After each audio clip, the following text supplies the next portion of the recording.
Hi, this is Scott Garibay, and today we're going to talk about Dungeons & Dragons 5th Edition. We're going to talk about the Temple of Elemental Evil 5E conversion box set with an MSRP of $100 US. Not a lot of money, folks. There's something weird going on here. Let's talk about it. All right. Actually, yeah, it's kind of weird. I think it's weird. All right, let's get into it. All right, so first of all, when I saw the Temple of Elemental Evil product, I didn't realize it was a box set. I thought it was like a hardback. And I saw, like, it came out a few months ago, and people were put the cover on Twitter, and it said D&D on it, like D&D, right?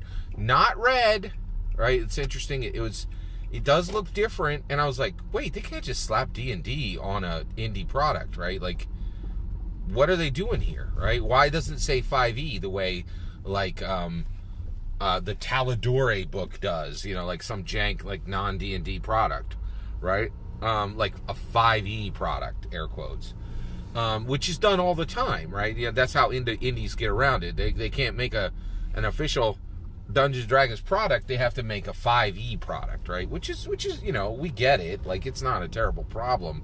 It's a significant problem because there's the open gaming licenses is incredibly limited. Like, I'm not sure if you're aware, but a lot of the open gaming license products for 5E literally leverage the open gaming license from like 3E, right? Like, it's crazy. There's some weird stuff going on.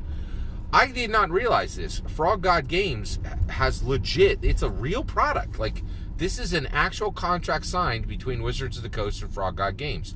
And hey, mad props to Frog God Games, because I will tell you right now, I think it is harder and harder to get these products to work, to actually work. It's very hard to get these products to actually work nowadays as commercial products. And so, basically, it's very hard to get products to work across company lines, right? And so the company line is specifically, basically, between Frog God Games and between Wizards of the Coast. And this is a very difficult contract, right? So and you're like, oh, Scott, collaboration between companies isn't that hard. You're incredibly wrong, right? So in the comic book industry, one of the things that's happening right now is there hasn't been a crossover between DC and Marvel in like 15 years, right? Like, they don't do them anymore, right? And so so companies are incredibly careful with their intellectual property now. And increasingly, companies are like, no, we don't want to do anything with anybody, right? And if you think I'm wrong, you just need to look back on 2020 when Wizards of the Coast got sued by no less than two. They had two major lawsuits that made international news with creators and or companies that were Gale Force 9 and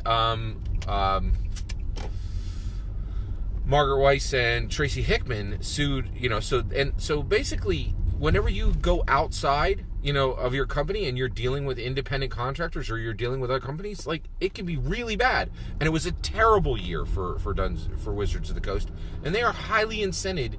Oh, and D&D Beyond, right? It looks like that's starting to sour, right?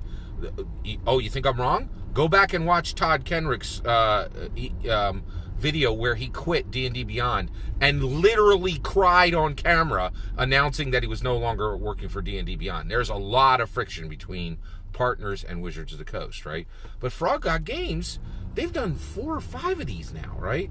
And I'm like, what are these products, right?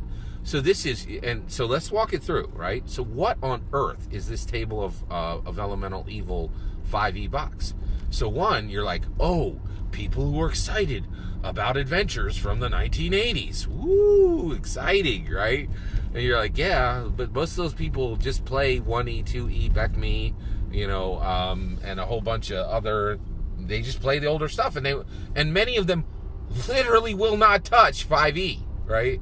So this is for a grognard who's like, I'm bringing my team to 5E, my player base to 5E. That's got to be 4 people in the world, right? Like, I don't get that. Like, that, and here's the thing. I love the 80s stuff, right? But I don't want the 80s stuff by the way, these are called original adventures reincarnated. And from everything I've heard, Frog God Games has done an amazing job of actually doing this, right?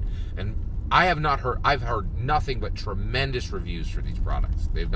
Frog God Games realized, hey, we've done the impossible. We've made a contract with Wizards of the Coast, and we're an indie group. Oh, by the way, you think I'm wrong that it is very hard for Wizards of the Coast to deal with other partners?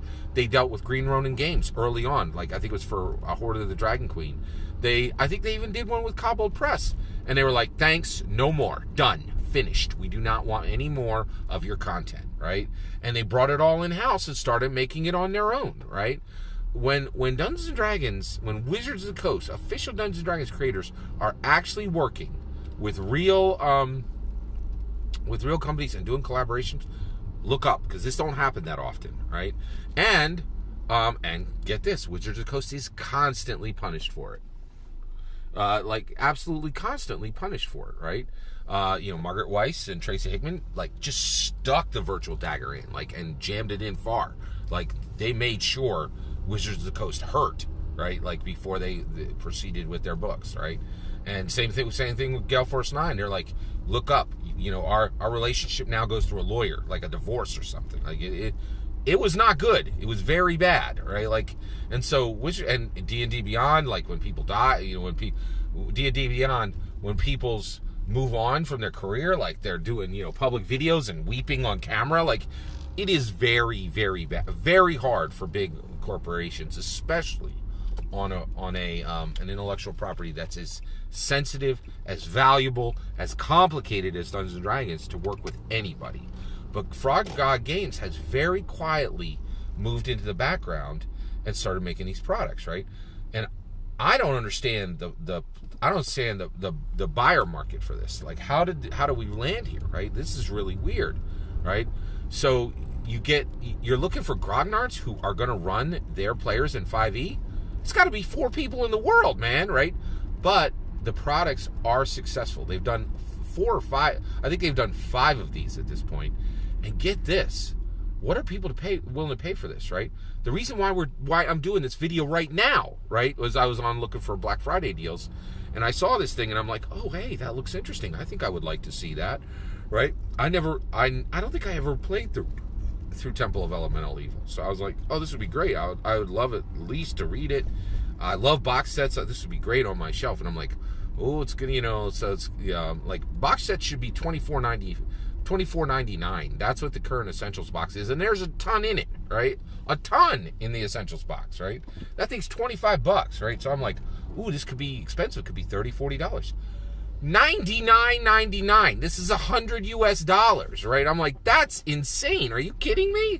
And people are paying it, right? So not only is this weird, very small buyer base coming out, they're putting some real do-re-mi down to actually get this thing in their hands. So this thing is very, very interesting. I'm shocked that it's this high.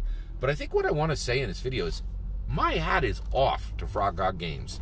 They have worked hard and they've done a good job with this. And I'm happy this exists. I wish, and actually I want to say I would wish it was cheaper, but the reality is I can't drop down $100 for something that's not going to hit the table for at least 6 months to maybe 18 months, maybe never, right? Because I don't even run them pre-gens that much. But it's really very unusual. And all said and done, Frog God Games, great job. Like, you're doing the impossible, because these type of products are not existing more and more. And hats off to you for making a great product, and hats off to you for preserving a good relationship with Wizards of the Coast, which a ton of their vendors are not doing, right? So that's my opinion. What do you guys think of this product? Does anybody out there have it? I would love to hear your thoughts on it. And why do you think this product exists? How can there be grognards who want to bring their players to 5e? I get that they're in the exception, but I can't understand how there would be a large grouping of these. Love to hear your thoughts. Let me know in the comments below. Please consider liking and subscribing, and have a wonderful millennium.